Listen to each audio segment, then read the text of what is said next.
concentration as an example. And I'm not here to quote Aristotle.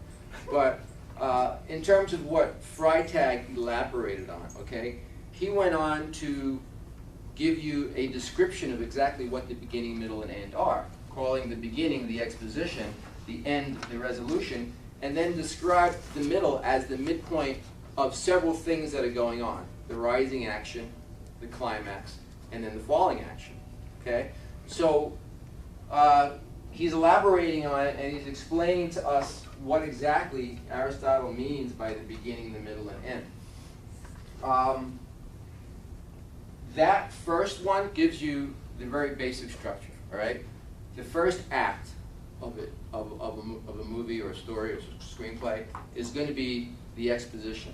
Is when you introduce everybody to the characters, when you introduce everybody to what's kind of going on. You may not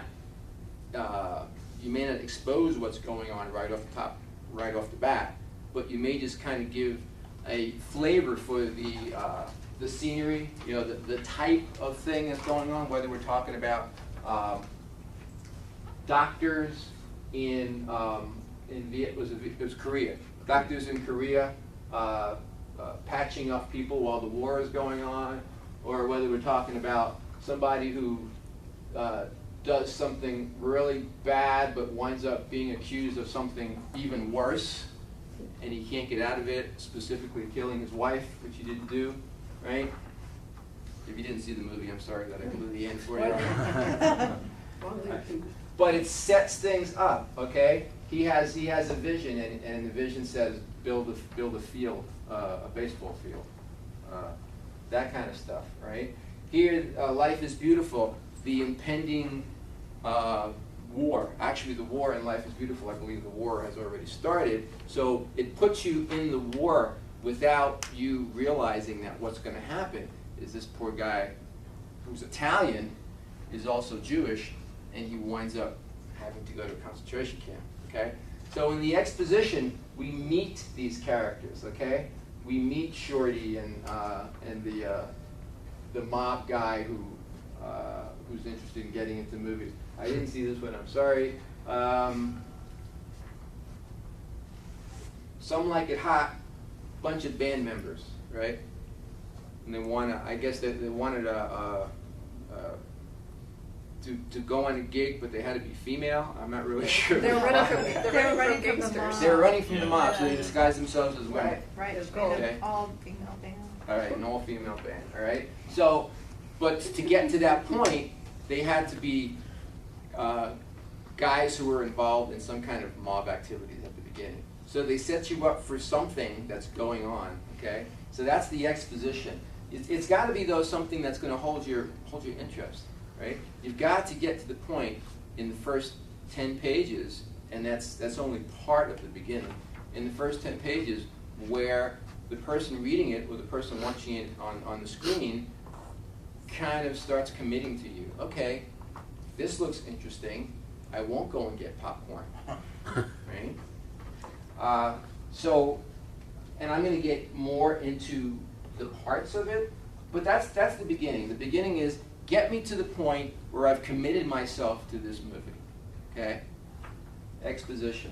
Now, once I commit, we've got the rising action.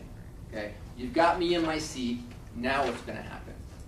Now's the part, the second half, the second act, where you start building up and building up. Okay? In the first part, essentially, you say, here's my character, and I'm chasing my character up a tree.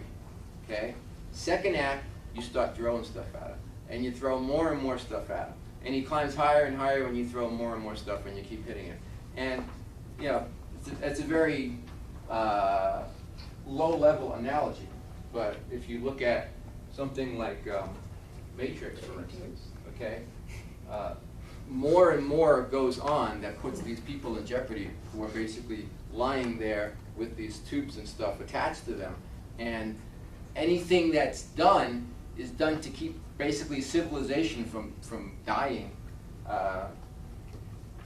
So we've got this rising action to the middle, and of all places, the climax appears in the middle. you would think that the climax occurs at the end, okay?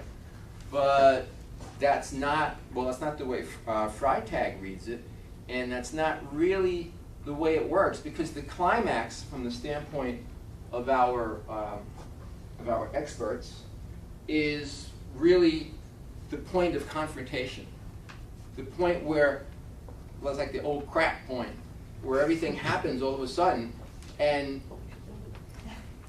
now you are so committed that you must see the rest of it. You have to see you can't leave now, because the world is crumbling, and you've got to know how can they possibly put the world back together, okay? That's not something that happens at the end, okay? Some movies, it does happen that far, but in a movie like that, the issue is, if you do the climax too far towards the end, then you really get no satisfaction when it just kind of like falls off. You know, it's like, okay, well, it sort of ended at that point. And there's no sense of satisfaction, of real resolution.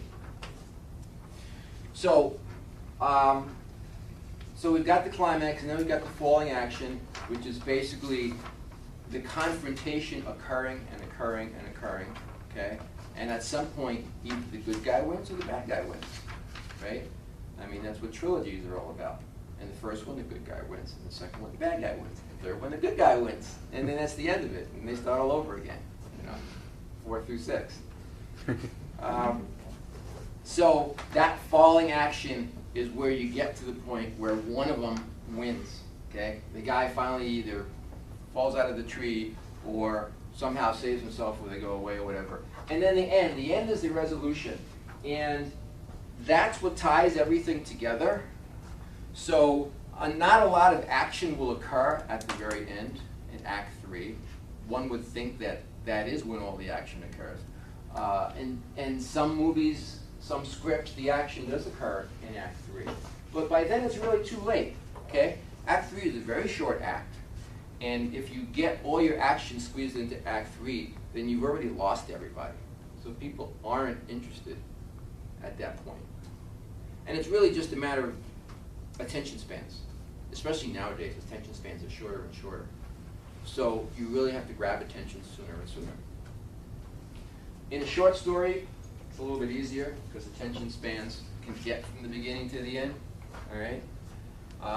But many people who read short stories have even lesser attention spans, right? And they can't even get through the short stories.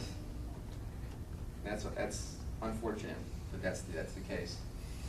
So we've got this basic beginning, middle, end, and I've tried to explain what these various areas mean based on Freytag. Does anyone have any questions about that top area of the format that I gave you? Okay.